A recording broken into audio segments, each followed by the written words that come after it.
मैं धन्यवाद करता हूं परमेश्वर का इस सुंदर समय का जो परमेश्वर ने मुझे दिया है। मैं विशेष धन्यवाद करता हूं प्रभु में मेरे भाई अनुपम डेविड, अपनी भाभी शबनम डेविड जी का, जिन्होंने मौका मुझे दिया कि मैं आपके समक्ष उपस्थित हो सकूं और हम सब परमेश्वर के वचन में चलकर कुछ सीखने वाले हों। आइए परमेश्वर के वचन में चलने से पूर्व अपनी आंखों को कुछ समय के लिए बंद करेंगे और परमेश्वर से पवित्र आत्मा के दान को मांगेंगे। हम प्रार्थना करेंगे। तमाम आशीषों के देने वाले परमेश्वर यीशु मसीह में हमारे बाप और खुदा, हम धन्यवाद करते हैं इस सुंदर अवसर के लिए जो कि आपने हमें दिया है। विश्वास करते हैं प्रभु, इस घराने की आशीष आपकी ओर से है, इस मंडली की आशीष आपकी ओर से है, और आने वाले समय में जितने आराधकों को आपने चुना है कि बारी बारी अपनी आशीषों को लेने के लिए आए हैं, उन सभी को अपनी आशीषों को लेने के लिए भेजें, जिससे कि वो अपनी आशीषों को आपके साथ लेकर धन्यवाद के साथ आपके साथ चलने वाले हों।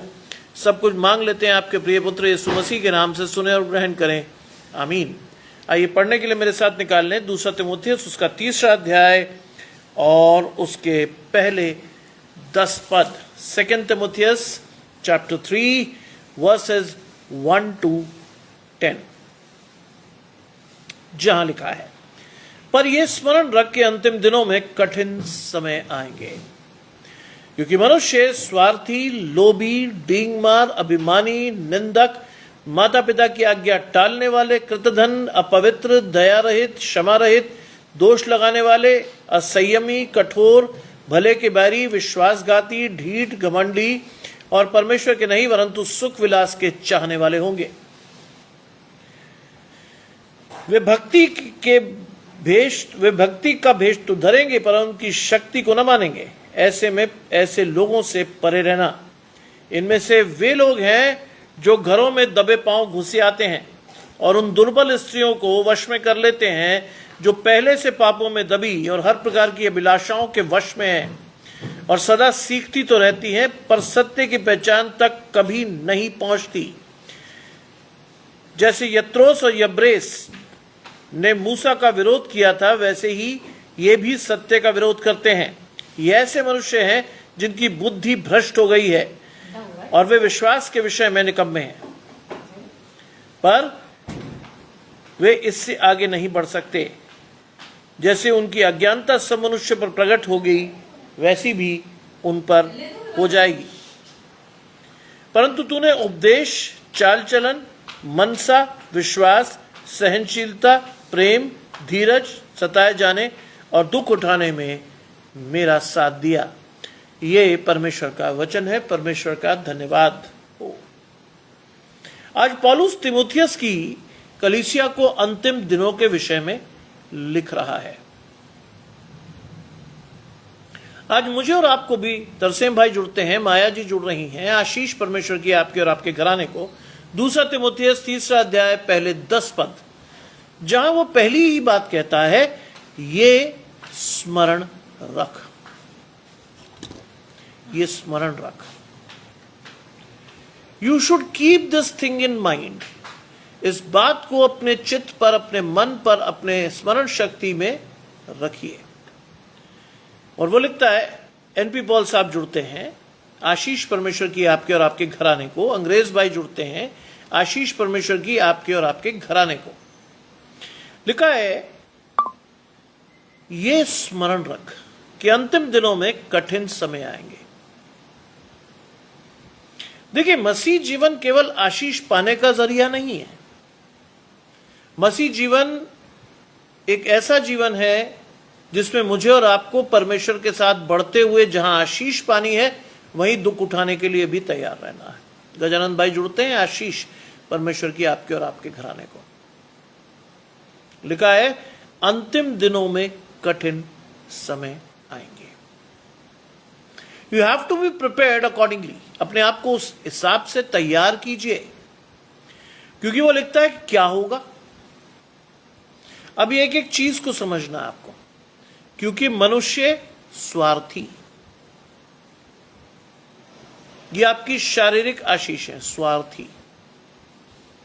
आज बहुत से लोगों को जो अपने आप को कहते हैं आई लव गॉड, उनके जीवन में जब आप झांकोगे तो स्वार्थ से भरा हुआ पाओगे। आज ऐसे लोग आपको बहुत सारे मिल जाएंगे जो आपके और मेरे साथ संबंध रखते हैं। उनके पीछे जो उद्देश्य होता है वो उनका निहित स्वार्थ होता है। लेकिन ध्यान रखिए, परमेश्वर आपके मन को जांचता है। God sees your heart. परमेश्वर आपके मन को जांचता है, और उस मन के जांचने के अनुसार लिखा है मनुष्य अंतिम दिनों में कैसे होंगे? स्वार्थी। अरुणा जी जुड़ती हैं, आशीष परमेश्वर की आपके और आपके घराने को। अंतिम दिनों में कैसे होंगे? स्वार्थी, लोभी। लालच एक यूनिवर्सल आशीष है, पृथ्वी के लोगों के लिए आशीष है। वो लोभ में जुड़े रहते हैं, पृथ्वी के लोगों की, क्योंकि हम जिस पृथ्वी पर है वो किसकी है? शैतान की। शैतान इस पृथ्वी का क्या है? राजकुमार। अरे जो यीशु मसीह को छल सकता है, जो यीशु मसीह के सामने संसार का वैभव लाके कह सकता है कि इस सब का अधिकार मुझे दिया गया है, अगर एक बार तू मुझे दंडवत कर दे तो ये सारी चीजें मैं तुम्हें दे दूंगा। You have to see yourself with God. लेकिन अगर आप परमेश्वर के साथ नहीं हैं तो लोभ आपके जीवन में आने वाली एक बड़ी स्वाभाविक सकृत्य है। बाइबल कहती है लोभ जो मूर्ति पूजा के बराबर है। आज मसीह लोग इससे अछूते नहीं है, बुरा मत मानिएगा, मसीह लोग भी इससे अछूते नहीं है। आज वो हर चीज का लोभ करते हैं, पैसे का, रुपये का, इसका उसका। अगर कहीं प्रॉपर्टी के बंटवारे की बात हो तो मसीह लोगों का जवाब नहीं है। आज कई मसीह घरों में मैं जानता हूं कि वहां प्रॉपर्टी के केसेस चल रहे हैं, पुलिस केसेस चल रहे हैं, मार पिटाई होती है, पत्थर फेंके जाते हैं। अंतिम दिनों में ही होना है। लोभी, डींग मार, ये तो बड़ी कॉमन ब्लेसिंग है। मसीहों में ये बड़ी आशीष है। आप किसी मसीह से मिलेंगे, वो आपको ऐसी डींग मारेगा आप डर जाओगे। उन्हें ना परमेश्वर का भय है और ना ही संसार का। मुंह की चौकसी रखना आपकी आशीष है, लेकिन लोग अपने मुंह की चौकसी नहीं रखते, डींग मारते हैं तरह तरह की, ऊंची ऊंची। जबकि परमेश्वर आपके मन को जांच कर कहता है बेटा तू मेरे साथ नहीं जुड़ा हुआ, अपने मुंह की चौकसी रख, क्योंकि न्याय के दिन तुझे इसका हिसाब देना होगा। फिर आप क्या कहेंगे? बाइबल में लिखा है, पौलुस कहता है अंतिम दिन में यह मत कहना न्याय के दिन में ये मुझसे भूल से हुआ। भूल से कोई काम नहीं करते आप और मैं। हम हर काम सोच समझ के, प्लानिंग के साथ, अनर्थ रीति पर योजनाबद्ध तरीके से करते हैं। कभी मत कहिएगा मुझे आए हुए मुश्किल से 10 मिनट भी नहीं हुए, लेकिन मैंने परमेश्वर से प्रार्थना करके मांगा। मैंने कहा प्रभु 8 बज रहे, let your blessings be shower upon me. आपकी आशीषों की वर्षा मेरे जीवन पर हो। क्या बोलना मुझे? जैसे ही बाइबल खोली परमेश्वर ने पहले ही रास्ते में यह आशीष दी। लिखा है डींग मार। डींग मत मारिए। परमेश्वर हृदय को जांचता है, मन को जांचता है। बाइबल में डींग मार का उल्टा क्या है? विनम्र रहिए। बाइबल में बहुत स्पष्ट लिखा है कि स्वर्ग के राज्य में अगर किसी को बड़ा होना है तो क्या होना चाहिए? वो यहां क्या हो? सबका सेवक बने। स्वर्ग के राज्य में यानी परमेश्वर के राज्य में अगर आपको बड़ा होना है तो यहां आपको सबका सेवक बनना, डींग नहीं मारनी। क्योंकि मनुष्य का पुत्र यानी यीशु मसीह सेवा करने आया था, कराने नहीं। मसीहों की सबसे बड़ी आशीष है विनम्रता, धीरज, संयम, कृपालुता, प्रेम। यह है मसीहों की आशीष। लेकिन ये आज मसीहों में भी नहीं दिख रही। अभिमानी। आज आपके पास कोई छोटी से पद पर भी आप आ जाते हो, मैंने लोगों का लहजा बदलते देखा है, बातचीत करने का तरीका बदलते देखा है। उनको लगता बहुत कुछ मिल गया, लेकिन बाइबल कहती है जब भी तुम परमेश्वर के सम्मुख आओ, डरते और कांपते हुए आओ, क्योंकि संसार में मिला हुआ कोई भी पद, कोई भी प्रतिष्ठा, कोई भी चीज परमानेंट नहीं है। कोई भी चीज परमानेंट नहीं है। माई फादर यूज्ड टू से कि मैं अगर आज डीआईजी हूं या मैं एसएसपी हूं या मैं एसपी हूं, it is because just a matter of time. जहां 60 साल पूरे हुए वहां मैं कुछ भी नहीं हूं, वहां मैं एक आम आदमी हूं जो आम आदमियों के साथ ही अपनी आशीषों को ढूंढेगा। हम और आप जब भी किसी पद पर होते हैं तो हम अभिमानी हो जाते हैं, क्या सोच करके कि साहब ये पद हमेशा रहेगा। नहीं रहेगा। One day you have to leave it for the sake of your age. एक दिन आपको अपनी उम्र के तकाजे में उसे छोड़ना पड़ेगा। लिखा निंदक, निंदा मत कीजिए किसी की नहीं, क्योंकि अगर आप निंदा करते हैं तो आपकी भी होगी। सोचिए कौन सी आशीष परमेश्वर से आपको लेनी है और क्यों। आज किसी को करेक्ट कर सकते हैं आप, लेकिन उसकी निंदा मत कीजिए। उसको परमेश्वर के साथ जोड़ने का रास्ता बताइए, लेकिन फिर भी उसकी निंदा मत कीजिए। आज बच्चों को आप पाएंगे तो लिखा है माता पिता की आज्ञा टालने वाले। जानते क्यों? अगर माता पिता का दर्शन ही स्पष्ट ना हो तो हम और आप अपने बच्चों को सिखाएंगे क्या? और जो हम सिखाएंगे वही आशीष बच्चा लेकर हमें दिखाएगा। जब भी कोई माँ बाप आकर मुझसे कहता है कि साहब बच्चा हुक्म नहीं मानता, तो मेरे अंदर से आवाज आती है पहले अपने आप को जांचो, क्या तुम अपने माँ बाप का हुक्म मानते थे? क्या तुम अपने माँ बाप की एक आवाज पर खड़े होते थे? और अगर आज बच्चा नहीं खड़ा हो रहा तो इस बात के लिए शोक मत करो, क्योंकि तुमने भी नहीं माना था। First you see yourself and then you should give the blessings of yours to your children. पहले अपने आप में जांचिए, फिर अपने बच्चे को आशीष देने के लिए हाथ बढ़ाइए। माता पिता की आज्ञा टालने वाले। बाइबल की एकमात्र आशीष अपने माँ बाप की इज्जत कर, जिससे तेरी उम्र इस जमीन पर दराज हो। You should obey your parents so that you may have a long life in this world. एक लंबी उम्र आपको मिले। शीतल जी मेरे साथ जुड़ती हैं। आशीष परमेश्वर की आपके और आपके घराने को।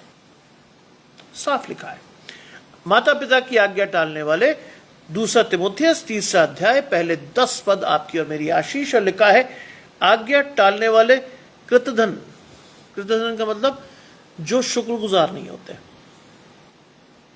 आज बहुत से लोगों को मैं देखता हूं, परमेश्वर की आशीषें हैं, सब कुछ है, लेकिन शुक्रगुजारी नहीं है। कई लोग कहते हैं साहब परमेश्वर ने हमें दिया ही क्या है। मेरा ये उनसे सवाल होता, परमेश्वर ने आपसे लिया भी क्या है? क्या लिया है परमेश्वर ने आपसे? परमेश्वर ने आपसे कुछ नहीं लिया। परमेश्वर ने आपको इतनी चीजें दी, इतनी आशीषें दी कि आप और मैं उस आशीष को आज अपने जीवन में देख पाते हैं। लेकिन बहुत सारे लोग ये सारी चीजें नहीं देखना चाहते। दर्शन ही स्पष्ट नहीं, देखने का तरीका ही अटपटा है। हर व्यक्ति क्या करता है, अपने से ऊपर वाले को देख के शौकित होता है, उस पे ये है मुझ पे नहीं।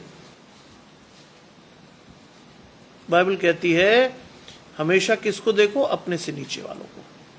You will see your blessings for sure. आपको ऐसे लोग भी दिखेंगे जिनके पास एक वक्त के बाद दूसरे वक्त खाने को नहीं है। आपको ऐसे लोग भी दिखेंगे जिनके पास जिंदगी भर किराए का घर रहता है, अपना घर ही नहीं बना पाते बेचारे।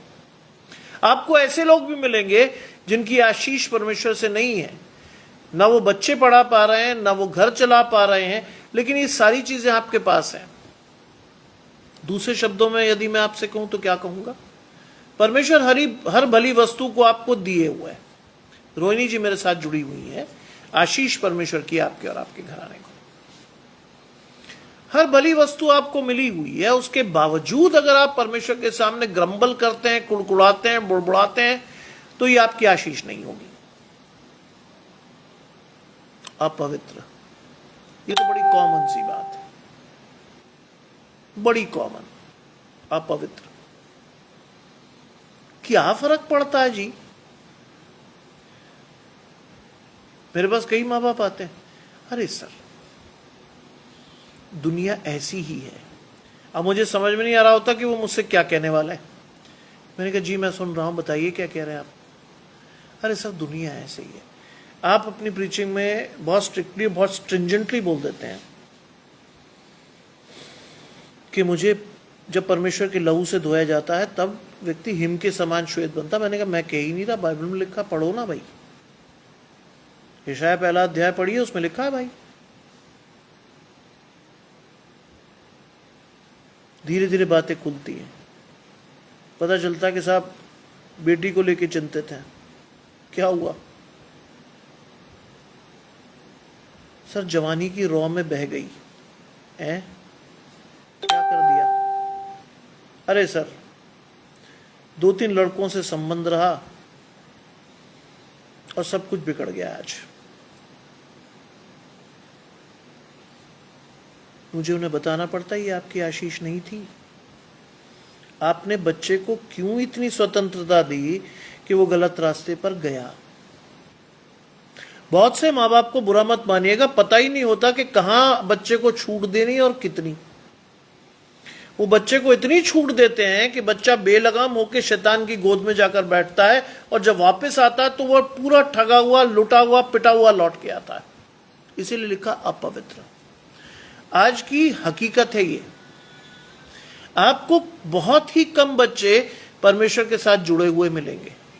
आपको बहुत ही कम बच्चे परमेश्वर के साथ बातचीत करते हुए मिलेंगे। आपको बहुत ही कम बच्चे परमेश्वर की आशीष लिए हुए मिलेंगे, क्योंकि इसीलिए लिखा है बुलाए हुए तो बहुत लेकिन चुने हुए थोड़े हैं। इसीलिए लिखा है अपवित्र, दया रहित।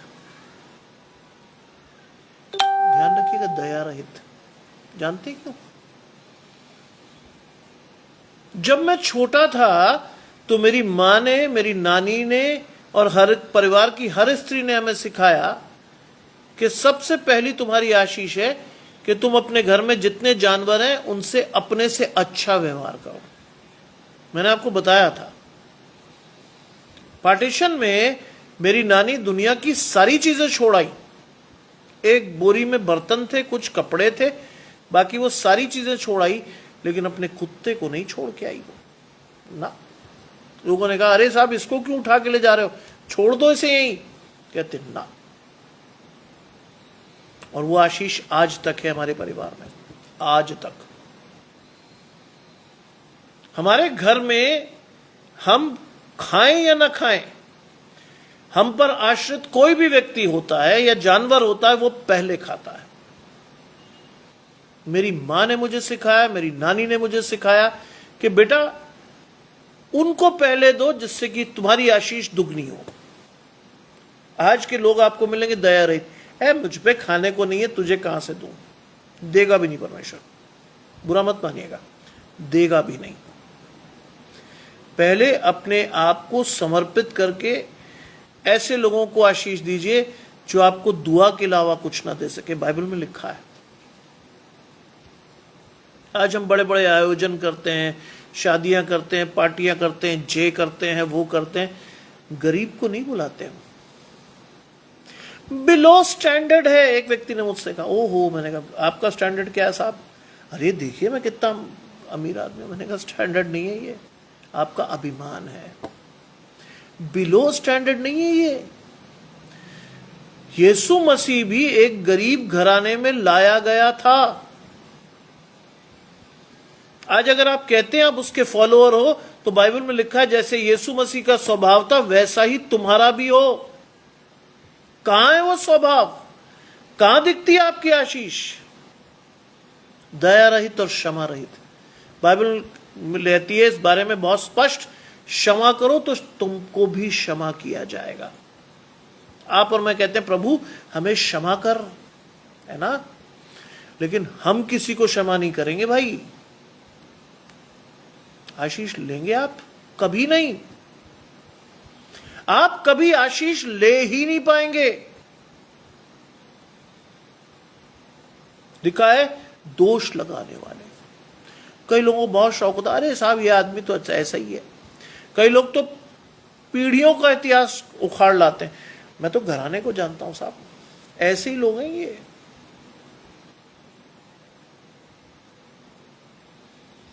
दोष मत लगाओ कि तुम पर भी दोष न लगाया जाए। दोष मत लगाओ।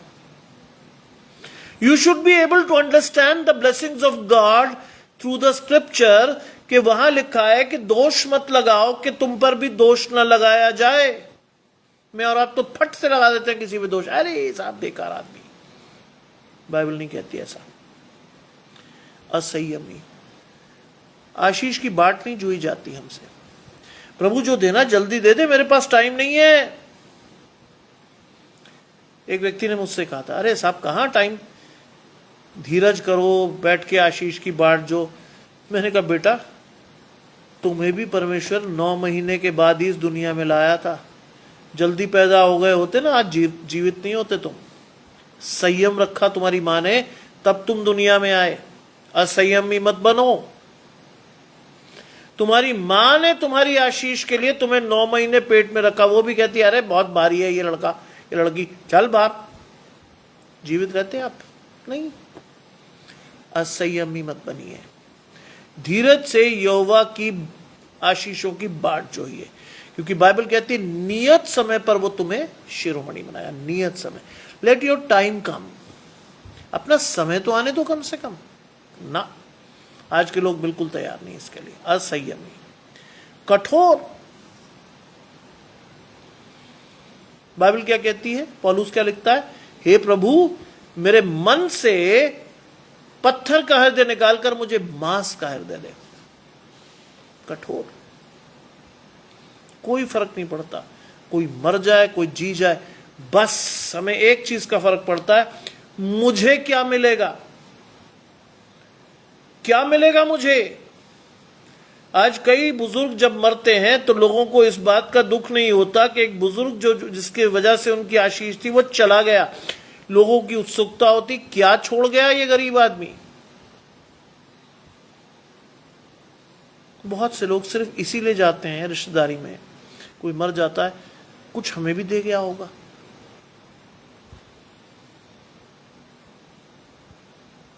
हम यीशु मसीह के फॉलोअर्स हैं, जिसने कहा कि लोमड़ियों के भट्ट और पक्षियों के बसेरे होते हैं, मनुष्य के पुत्र के पास सिर धरने की भी जगह नहीं। हम ऐसे परमेश्वर के पास हैं।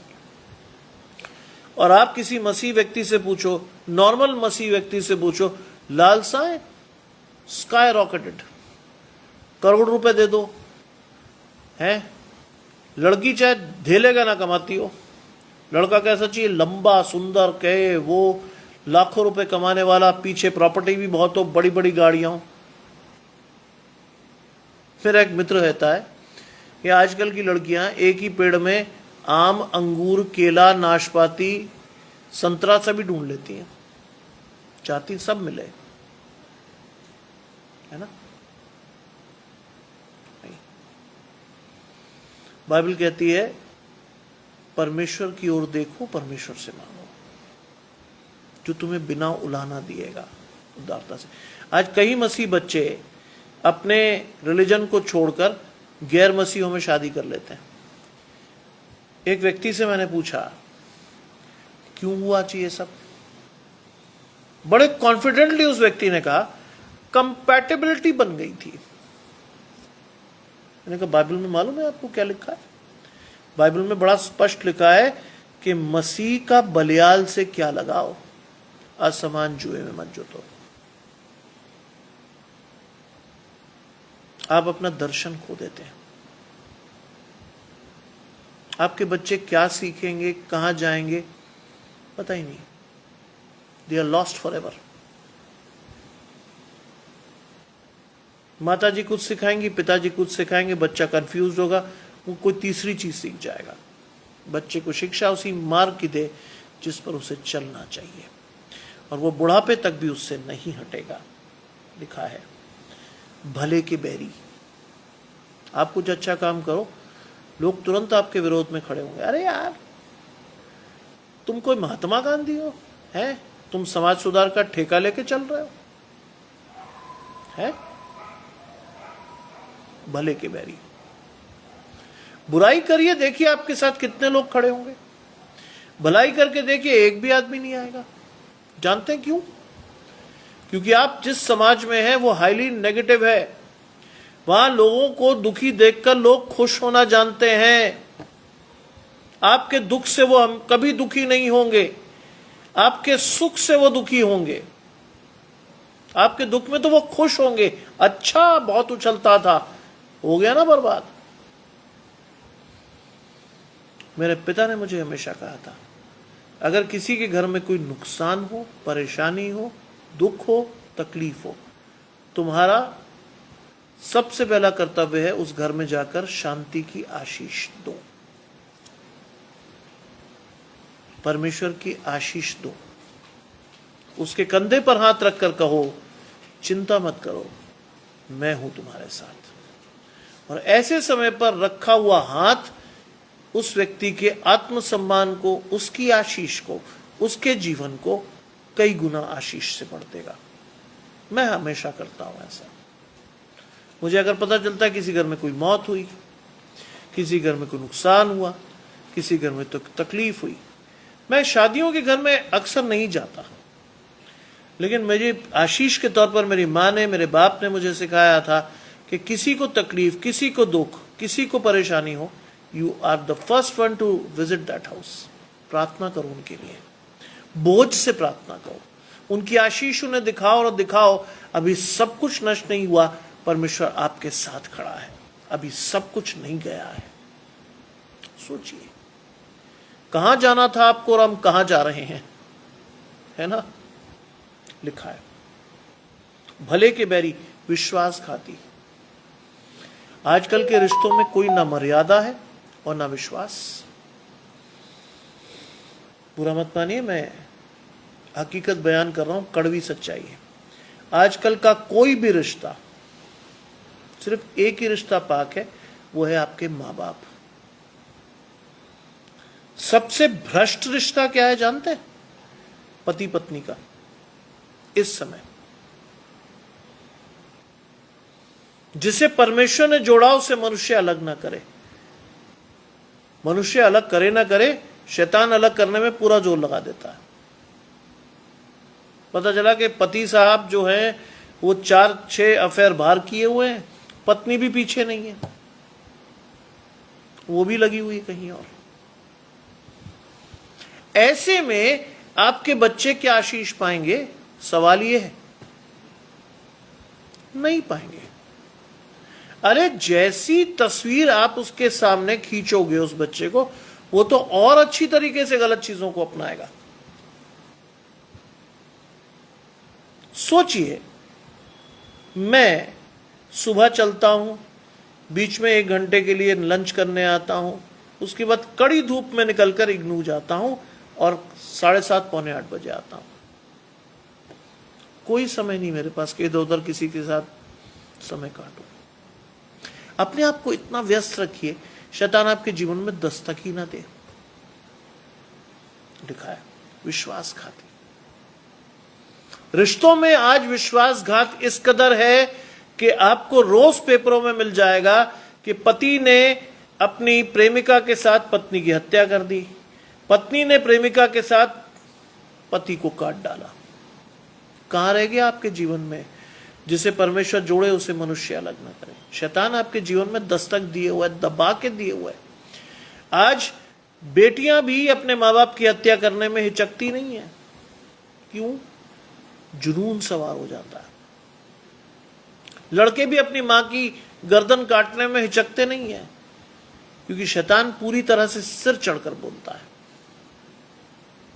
गलती बच्चे की तो है ही, लेकिन उस माँ बाप की है जिन्होंने परमेश्वर की आशीष उस बच्चे को ना दिखाई न दी।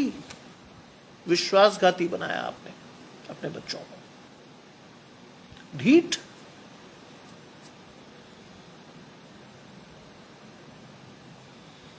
आप किसी व्यक्ति को कुछ भी समझाते रहो, लास्ट में जो आपको आंसर मिलेगा ना, आप अपना सिर ठोक लोगे।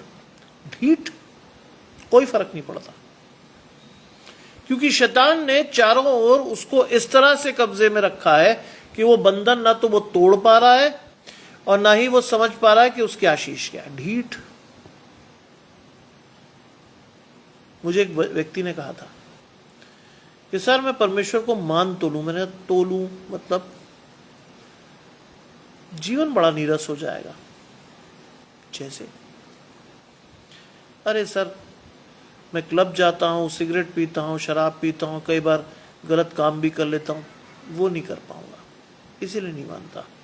ढीठ, कोई असर नहीं। जानते हैं, घमंडी, ओ हो, घमंड चढ़ी हुई आंखें परमेश्वर को कभी पसंद नहीं आई। आप घमंडी हो जाते हैं। 4 पैसे आपको मिले नहीं, आप फिर गए परमेश्वर की तरफ से। अरे कोई जरूरत नहीं, कोई परमेश्वर नहीं है। भजन संहिता में लिखा, मैं नहीं कह रहा हूं, बाइबल में लिखा है कि वो कहते हैं कोई परमेश्वर है ही नहीं, वे सब के सिर्फ परमेश्वर की ओर से फिर गए। आज वेस्टर्न कंट्रीज में जो बुरी स्थिति है वो इसी वजह से है। गुड्डी जी जुड़ती हैं, आशीष परमेश्वर की आपके और आपके घराने को। आज वेस्टर्न कंट्रीज में जो लोग पहुंचे हुए हैं, चाहे वो यूरोपियंस हो चाहे हिंदुस्तानी हो, आज उनकी स्थिति क्यों खराब है जानते? अत्यधिक सुख विलास मन को बोरा देता है। जब हमें ज्यादा आनंद मिलने लगता है ना, ज्यादा हम सुख विलास में घुस जाते हैं, तो क्या होता है? शैतान कब्जा कर जाता है। मेरे एक मित्र ने मुझे बताया कि इंग्लैंड में, साहब स्टैनली भाई बुरा मत मानना, कि इंग्लैंड में बहुत से हिंदुस्तानी बच्चे पढ़ने आते हैं, तो कहते वो पढ़ाई के अलावा सारे काम कर लेते हैं। वहां तो माँ बाप ने लोन लेकर, दुनिया भर के पंगे लेकर बच्चे को भेजा होता कि एक अच्छा फ्यूचर मिले। बच्चा यहाँ सारे काम लालसा से गलत तरीके से करता है। जानते हैं क्यों? आपने उसे परमेश्वर के साथ रख के भेजा ही नहीं। आपने कहा जा बेटा ऐश कर, परमेश्वर के नाम पे नहीं, हम भेज रहे हैं और पैसे कमा। बाइबल में लिखा धनवान का परमेश्वर के राज्य में प्रवेश करना क्या है? ऊंट का सुई के नाके से निकल जाना। लोगों को लगता है कि विदेश भेजकर उनकी आशीष होगी। कतई नहीं, कतई नहीं। अगर बच्चा परमेश्वर के साथ नहीं है तो समझ लीजिएगा आपने अपने हाथ से अपने नुकसान पर साइन कर दिया है। अगर बच्चा परमेश्वर के साथ नहीं, आपने अपने हाथ से साइन किया। फिर लिखा है घमंडी, परमेश्वर के नहीं वरन सुख विलास के ही चाहने वाले। आज मसीह बच्चों की भी स्थिति खराब है। शादी के लिए एस्पिरेशन पूछिए आप किसी मसीह बच्चे को, ओए होए डर जाएंगे आप। साहब परमेश्वर को तो कोने में रखो। पहले तनख्वाह होनी चाहिए करीबन 2-2.5 लाख रुपए महीना, वेरी गुड, और घर बड़ा होना चाहिए, और 2-4 बढ़िया गाड़ियां होनी चाहिए, क्लब्स की मेंबरशिप होनी चाहिए, पैसा खुला होना चाहिए उड़ाने के लिए। क्या आपकी आशीष है? मैंने एक बच्ची से पूछा था, मैंने कहा बेटा किसको मानती हो? उसने बड़े प्रेम से मुझे कहा आई लव जीसस क्राइस्ट। मैंने कहा पता है तुम किसको मानती हो? He is my lord. मैंने कहा फिर? और दूसरे तीसरे सेंटेंस के बाद झाग निकल गए। अरे मैंने कहा सिंपल सी बात करना बेटा, तू एक बढ़ई के बेटे को मानती है जिसने जिंदगी भर एक सामान्य जीवन जीकर आपकी और मेरी आशीष के लिए क्रूस पर बलिदान दिया, तो उसको मानती है।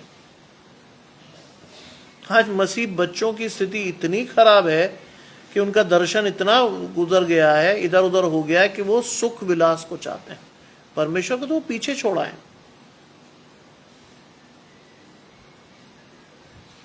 आज मसीह लड़कियां, बुरा मत मानिए जो मैं कहूंगा, मैं रोज देखता हूं।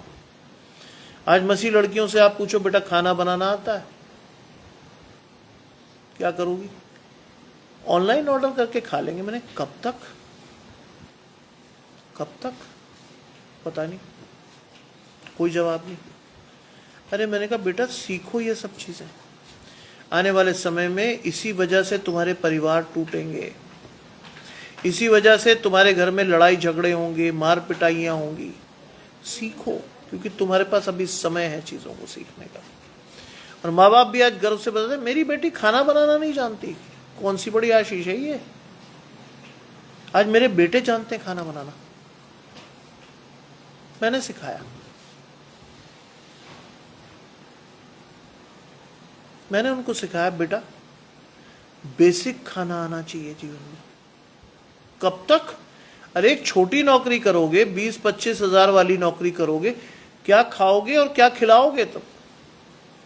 सोचो। मैं 1000 की नौकरी से आगे बढ़ा था, लेकिन मैं धन्यवाद करता हूं कि मुझे खाना बनाना आता है, मेरी पत्नी को खाना बनाना आता है। हम एक दूसरे के पूरक हैं, विरोधी नहीं। जब मैं नहीं बना रहा होता हूं तो मेरी वाइफ बना रही होती है। रेयरली हम कभी बाहर जाते हैं, रेयरली हम नहीं जाते बाहर ज्यादा। गर्मियों के दिनों में तो हम अवॉइड करते हैं, पता नहीं कौन सा सड़ा भूसा खाना कोई खिला देगा, बीमार होकर नहीं आना है। सर्दी में तो हम चले भी जाते हैं तो, इसीलिए लिखा है परमेश्वर के नहीं सुख विलास के दिन चाहने वाले। अब सुनिए, आज के मसीह लोगों की यह है सबसे बड़ी आशीष। वे भक्ति का भेष तो धरेंगे पर शक्ति को नहीं मानेंगे। यह है असली चीज। वे भक्ति का भेष तो धरेंगे। आज कई लोग अपने आप को दिखाते हैं मैं बहुत धार्मिक हूं, लेकिन अगर आप उनसे कभी गलती से पूछ लें आपकी आशीष क्या है, how do you see yourself with the blessings of God, 4 sentence नहीं बोल पाएंगे वो, क्योंकि उनका दर्शन ही नहीं है। आपको ये हमेशा याद रखना चाहिए कि जो भी आप कर रहे हो, परमेश्वर आपके मन को जांच रहा है। जो भी आप कर रहे हो, वे भक्ति का भेष तो धरेंगे लेकिन उसकी शक्ति को नहीं मानेंगे। यह है आज की स्थिति। भेष धरे हुए बहुत लोग मिल जाएंगे जो प्रचार भी कर देंगे, ये भी कर देंगे, वो भी कर देंगे, ऐसा भी दिखा देंगे, वैसा भी दिखा देंगे, लेकिन शक्ति के रूप में उनके जीवन में आप झांकोगे तो पता चलेगा है नहीं कुछ। वो ठनठनाता हुआ पीतल और झंझनाती हुई झांझ है। यह है आज की मसीहों की स्थिति। उसकी शक्ति को ना मानेंगे। ऐसों से परे रहना, पौलुस लिखता है ऐसों से दूर रहना भाई, क्योंकि ये वो लोग हैं जो आपके विश्वास को भरमाएंगे। ये वो लोग हैं जो आपकी आशीष परमेश्वर से छीन लेंगे। ये वो लोग, बाइबल कहती बड़े स्पष्ट रूप से कि दुष्टों के मार्ग में भी खड़ा नहीं होना है, पापियों की मंडली में नहीं बैठना है, ठट्ठा करने वालों के साथ भी नहीं खड़ा होना है। योगेश भाई जुड़ते हैं, आशीष परमेश्वर की आपके और आपके घराने। You should understand the blessings of God in the real sense of term. मैं आपसे एक बहुत मोटी सी बात कहूंगा, परमेश्वर की आशीषें प्रैक्टिकली लीजिए। सुनने वाले मत बनिए, चलने वाले जाइए बन के। लिखा है क्या करते हैं? इन्हीं में से वे लोग भी हैं। अब सोचिए, आइडेंटिफाई योरसेल्फ। इन्हीं में से वे लोग भी हैं जो घरों में दबे पांव घुसते हैं। ऐसे लोग आते हैं आपके घर में, ब्रदर कैन आई प्रे? पता चला कि brother I can I pray में वो पूरा ही कबाड़ा कर गया आपका। दबे पांव आते हैं। क्या आते हैं करने? दबे पांव घुसते हैं और उन दुर्बल स्त्रियों को वश में कर देते हैं जो पाप से दबी और हर प्रकार की अभिलाषाओं के वश में। दुर्बल स्त्रियां, बुरा मत मानिए। पहले आदम यानी पहली आदम की स्त्री से पाप आया, और आज भी स्त्रियों को ही शैतान वश में करता है। दुर्बल होती हैं विश्वास में, आज कई लोगों को देखेंगे आप, मुझे बड़ा मजा आता देख के कि साहब पूरा फैशन, सब कुछ, बाल डाई, स्मार्ट हो गए निकले बाहर। ऐसे लोगों को बहुत आराम से शैतान अपने पास ले लेता है, बहुत आराम से, पता भी नहीं चलता कि आप कब शैतान के वश में गए। लिखा है कि ऐसी दुर्बल स्त्रियों को वश में कर लेते हैं जो पापों से दबी और हर प्रकार की अभिलाषाओं के वश में। वैसी वो बेचारी पाप से दबी होती है। ऐसे लोगों को वश में करना बहुत आसान है, इसीलिए तो लिखा है विश्वासघाती। ऐसे लोग विश्वासघाती होते हैं जो आपके परिवार से आपको बड़े आराम से तोड़ते हैं और आपको अलग ले जाकर फाड़ देते हैं।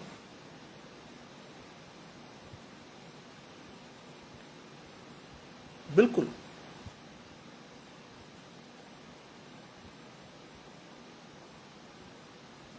विश्वास रखिए, आपकी आशीष आएगी टूटी जी। जब आपके लिए द्वार खुला है, कोई व्यक्ति बंद नहीं कर सकता। Believe in your self. आप जो मांग रहे हो परमेश्वर देगा, लिखा है। वो पाप से दबी और हर प्रकार की अभिलाषाओं के वश में। बहुत सारे लोग हैं ऐसे, पाप से दबे हुए, ना तो वो पाप को छोड़ना चाहते हैं और ना अभिलाषाओं को। शैतान बड़े आराम से ऐसे लोगों को अपने पक्ष में ले लेता है। बाइबल में लिखा अंत समय में क्या होगा? कानों की खुजली मिटाने के लिए बहुत सारे भविष्यद्वक्ता खड़े होंगे। आप अपने आंखों को अगर थोड़ा सा दर्शन को स्पष्ट करके देखो, आपको वो लोग साफ दिखेंगे जो आपकी अभिलाषाओं को देखते हुए प्रचार करते हैं। क्यों? क्योंकि उन्हें आपसे कुछ चाहिए होता है, क्योंकि वो परमेश्वर से तो ले नहीं सकते, पता है परमेश्वर नहीं देगा, लेकिन उन्हें पता है कि आप बेवकूफ बनोगे, आप दोगे। वो आपको बहुत ज्यादा भावनाओं में बहाएंगे और जब भावनाओं में बह जाएंगे, कट से आपकी आशीष ले जाएंगे। ऐसे लोग आपको मिलेंगे और बहुत साफ मिलेंगे, ध्यान रखिएगा।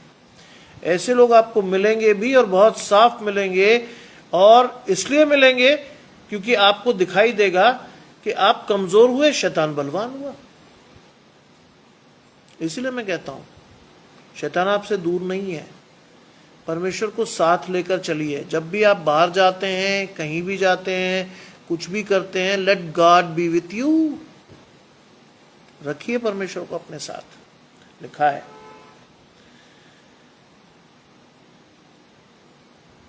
हर प्रकार की अभिलाषाओं के वश में। 7वीं आयत कहती है वो सदा सीखती तो हैं। बहुत सारी लेडीज आपको बहुत ध्यान से सुनती हुई मिलेंगी। देखिए क्या लिखा है, वो सदा सीखती तो हैं पर सत्य की पहचान तक कभी नहीं जाती, जा ही नहीं सकती। न तो वो पाप को छोड़ पा रही है, ना अभिलाषाओं को। कैसे जाएंगी? कैसे? मधु जी मेरे साथ जुड़ती हैं। आशीष परमेश्वर की आपके और आपके घराने को। कैसे जाएंगी? अगर आपका हाथ परमेश्वर के हाथ में नहीं है तो सोच लो कि किसी गलत हाथ में ही आपका हाथ है। सोच लो।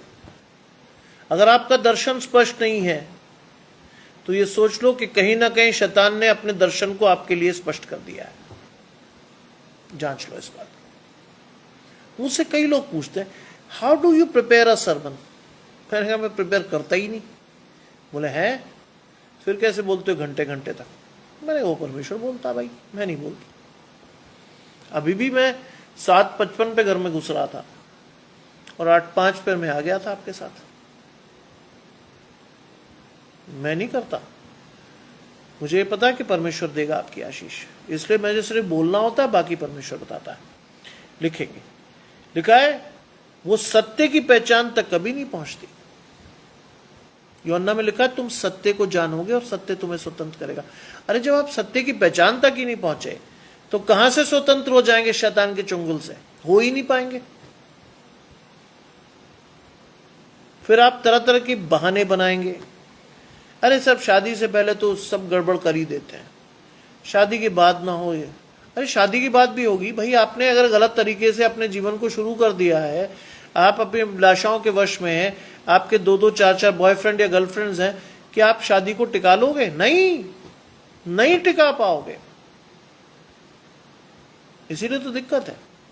दिल्ली एनसीआर में क्रिश्चियन मैरिजेस का अगर आप सर्वे पढ़ेंगे, 6 महीने, 8 महीने, 1 साल, 2 साल, मैक्सिमम 5 साल। कौन सी आशीष है आपके जीवन में? आज हैरानी होती है कि अगर कोई आदमी आकर आपको कहता है कि साहब मेरी शादी के 10 साल हो गए, अरे बहुत बढ़िया आदमी यार है, सही चल रहा सब कुछ।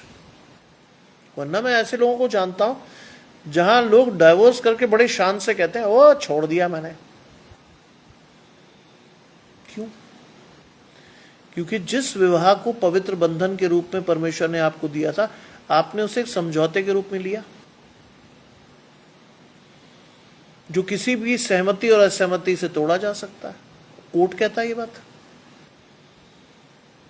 आपने अपने शादी में परमेश्वर को सबसे पीछे फेंक कर रखा। सारी गलत रस्में आपने बड़ी शिद्दत से की, हल्दी, मेहंदी, फलाना ढिकाना, डांस, ड्रामा, और साहब क्या है, बैचलर्स पार्टी, कॉकटेल पार्टी, पता नहीं क्या क्या। कहां है परमेश्वर? अरे जब परमेश्वर है ही नहीं आपके विवाह में, तो क्यों परमेश्वर को दोष देते हो आप लोग? आज हम भी तो शैतान के साथ चल रहे हैं कि साहब कॉकटेल पार्टी हमारी भी होगी, बैचलर्स पार्टी हमारी भी होगी, हल्दी सेरेमनी हमारी भी होगी, मेहंदी सेरेमनी हमारी भी होगी। आज हम भी शगनों के गीत गाएंगे, परमेश्वर के गीत नहीं गा सकते, हम आते ही नहीं। आज हम भी भद्दे और बेहूदे गाने पर डांस करके दिखाएंगे हम कितने मॉडर्न हैं। साफ लिखा है, वे सीखती तो हैं लेकिन सत्य की पहचान तक कभी नहीं पहुंचती। यह है आज की मसीहों की स्थिति।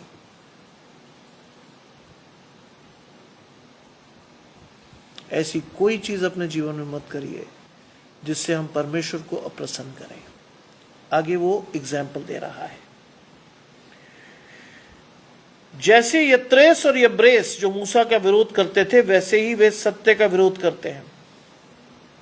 मूसा का विरोध भी हुआ था, 2 लोगों का नाम है यहां, उन्होंने विरोध किया था। क्यों? शैतान के साथ आप चलोगे तो आप परमेश्वर के लोगों का विरोध ही करोगे, और क्या कर लोगे आप? यही तो करोगे। विरोध किया था। लिखा है वैसे ही ये भी सत्य का विरोध करते हैं। बहुत लोग मिलेंगे आपको, अरे क्या रखा है यार मसीहत में, फीकी सी जिंदगी। मुझे ये अक्सर सुनने को मिलता है, क्या रखा है मसीहत में, एक फीकी सी जिंदगी, ना ये कर सको ना वो कर सको। मैंने कहा करना क्या है ये तो बताओ। और जो वो करने की बात करते हैं वो आपकी आशीष कभी नहीं हो सकती। आप मुझसे पूछिए, मैं टॉप मोस्ट पोजिशंस पे हूं इस समय। मुझसे पूछिए, लोग मुझसे पूछते हैं शाम को क्लब्स नहीं आ सकते आप, क्लब की मेंबरशिप ले लीजिए सर, वील एंजॉय टुगेदर। मैंने कहा नहीं भैया, मेरे को नहीं करना एंजॉयमेंट तुम्हारे साथ। क्या करोगे एंजॉयमेंट में? ताश खेलोगे, दारू पियोगे। ना मुझे ताश खेलना आता, ना दारू पीना,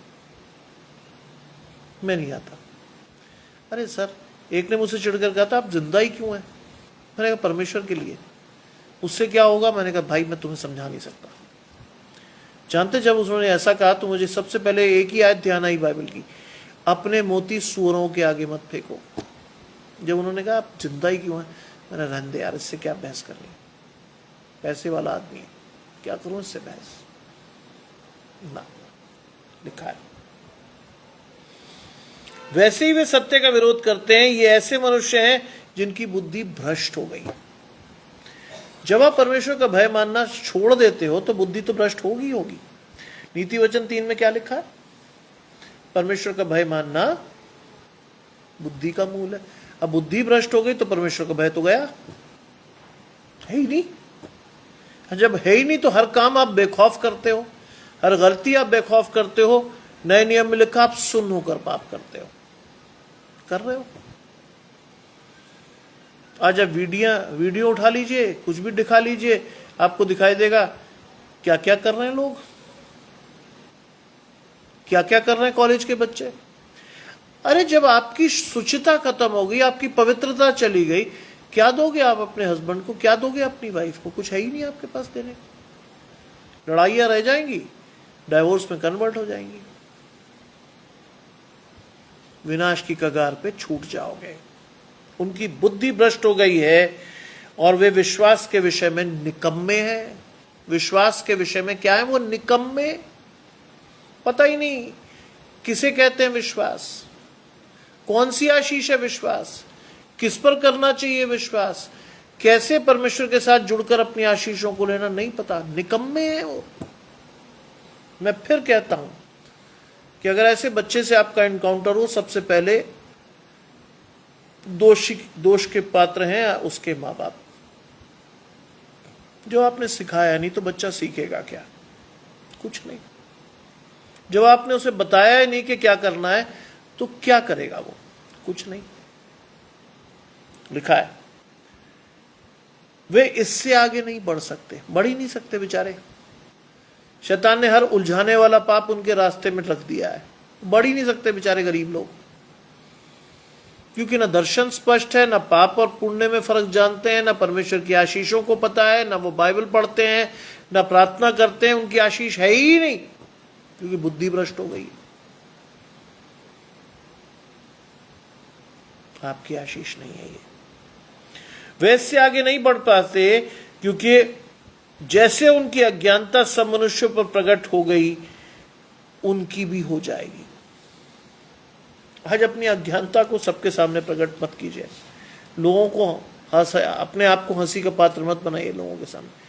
क्योंकि मेरे एक मित्र ने मुझे कहा था कि एक व्यक्ति को देखकर, ये होते हैं तो ईसाई। मैंने कहा ईसाई तो ऐसे ही होते हैं भाई। बोले मतलब? मैंने कहा जो आप वर्डिंग यूज कर रहे हो ना, ईसाई, ईसाई का मतलब ही ऐसा ही, ऐसे ही होते हैं। कहते आप कौन हो? आप ईसाई नहीं हो? मैंने कहा दुर्भाग्य से नहीं। बोले आप कौन हो? मैंने कहा बाइबल में जो लिखा मैं वो हूं, मसीही। कहते फर्क? मैंने फर्क का मतलब है परमेश्वर के द्वारा मसा किया हुआ है, यानी अभिषिक्त व्यक्ति को कहते हैं मसीही।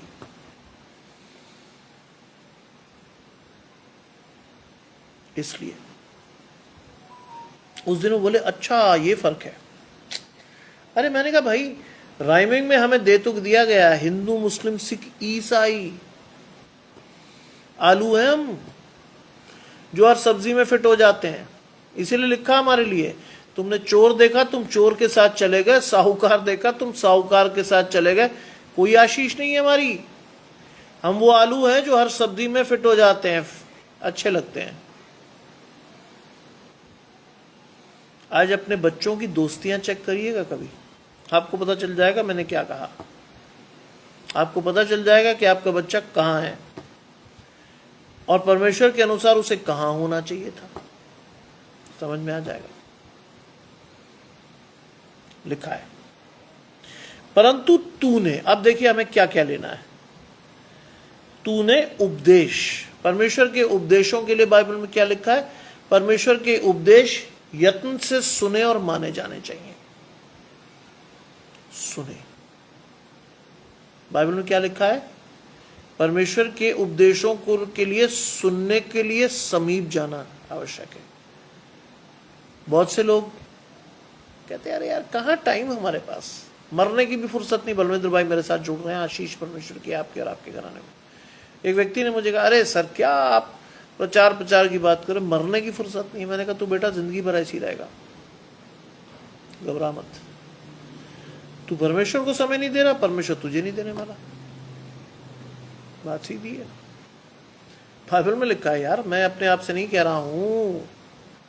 बाइबल में लिखा है कि धोखा ना खाओ, परमेश्वर ठट्टों में नहीं उड़ाया जाता।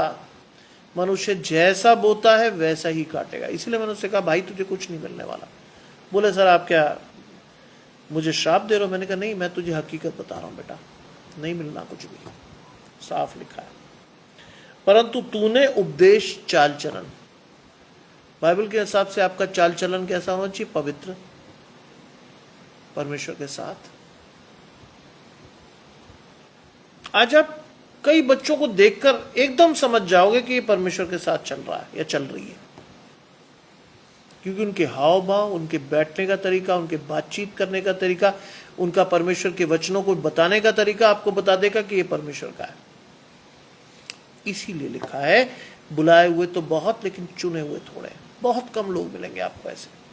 बच्चों में तो नगण्य है, बहुत कम संख्या है ऐसे लोगों की। लिखा है चाल चलन, मनसा, परमेश्वर की जैसी मनसा रखिए, एक दूसरे की भलाई की आशीष रखिए, बुराई मत कीजिए किसी के लिए। लिखा है विश्वास, विश्वास में दृढ़ रहिए, इधर उधर मत देखिए, मैं तेरा परमेश्वर हूं, मेरी तरफ देख। विश्वास में अगर आप कमजोर होते ना, हमेशा यूहन्ना 3:16 को दिन में बोलते रहिए अपने मन में, परमेश्वर ने जगत से ऐसा प्रेम किया कि उसने अपना इकलौता पुत्र दे दिया ताकि जो कोई उस पर विश्वास करे वो नाश ना हो वरन अनंत जीवन पाए। ये होना चाहिए विश्वास आपका। सहनशीलता, बाइबल में लिखा है यदि किसी के लिए दोष देने का कारण हो तो एक दूसरे की सह लो। बाइबल में लिखा है, मैं नहीं कह रहा आपसे कुछ भी ऐसा। सहनशीलता आपको याद रखना चाहिए, इस बात को याद रखिएगा कि परमेश्वर सहनशील नहीं होता तो यीशु मसीह नहीं आता, यीशु मसीह नहीं आता तो मैं और आप अनुग्रह की आशीष नहीं पाते। सहनशीलता, प्रेम, सबसे बड़ी चीज है प्रेम। प्रेम जो सिद्धता का कटिबंध है, सब आशीषों के ऊपर बांधिए। प्रेम सिद्धता का कटिबंध, इस आशीष को लेकर जाइए। धीरज, धीरज से अपने आशीषों की बाट जोड़िए, परमेश्वर नियत समय पर आपकी आशीष देगा। Let your time come and you will be blessed by God in abundance, Bible कहती है। सताए जाने और दुख उठाने में मेरा साथ भी। ये मत सोचिए कि मसीह जीवन में केवल आपको आशीष ही आने वाली है। आप सताए भी जाओगे, त्यागे भी जाओगे, दुख भी उठाओगे यीशु मसीह की तरह, क्योंकि लिखा है यीशु मसीह ने, जो कोई मेरे पीछे आना चाहे वो अपने क्रूस उठाए, अपने आपे से इनकार करे और मेरे पीछे हो ले। मसीह जीवन is not a bed of roses, ध्यान रखिएगा। मसीह जीवन कोई फूलों की सेज नहीं है। कई लोगों को लगता है ऐसा। एवरी नाउ एंड देन शैतान आपको छलेगा भी, सताएगा भी, परेशान भी करेगा, लेकिन आपका कुछ बिगाड़ नहीं पाएगा अगर आप परमेश्वर को लिए हुए हो। सारी चीजें होंगी, मेरे साथ होती हैं भाई, मैं दूसरों के बारे में नहीं कहता, मेरे साथ होती है। कई बार शैतान मुझे छलकर गिराने की कोशिश करता है और कई बार वाकई आपको बता रहा हूं गिर भी जाता हूं मैं, लेकिन उसी वक्त याद आता है कि नहीं ये गलत है। परमेश्वर की आज्ञाएं आपके चित्त पर चढ़ी हैं, आपको ठगा नहीं जा सकता कभी भी। You will be blessed by God. आइए प्रार्थना करें। तमाम आशीषों के देने वाले परमेश्वर यीशु मसीह में हमारे बाप और खुदा, हम धन्यवाद करते हैं सुंदर अवसर के लिए जो कि आपने हमें दिया है। विश्वास करते हैं प्रभु, जो वचन आपने दिए थे उस वचन की आशीष हमारे जीवनों में हमेशा रहेगी। वो फूल, वो सुगंध, वो आशीष, वो विश्वास, वो धीरज, वो संयम, वो कृपालुता, वो सहनशीलता हमारे जीवन में रहेगी प्रभु। लोग हमारे फलों से पहचानेंगे कि हम परमेश्वर के हैं। आज की रात हम में से हर एक की मदद करें, हम सुरक्षित सोएं, धन्यवाद में परमेश्वर को अपने साथ लेकर सोएं और सुबह एक बार फिर धन्यवाद करते परमेश्वर को अपने जीवन में लेकर आगे बढ़ने वाले हों। सब कुछ मांग लेते हैं आपके प्रिय पुत्र यीशु मसीह के नाम से, सुने और ग्रहण करें, आमीन। आप सबको शुभ रात्रि। परमेश्वर आपकी आशीषें दे, विश्वास के साथ आपको बढ़ाए, धन्यवाद के साथ आप परमेश्वर के साथ बढ़ सकें और अपनी आशीषों को लेने वाले हों। आप सबको परमेश्वर संभाले और आप सबको जय मसीह की।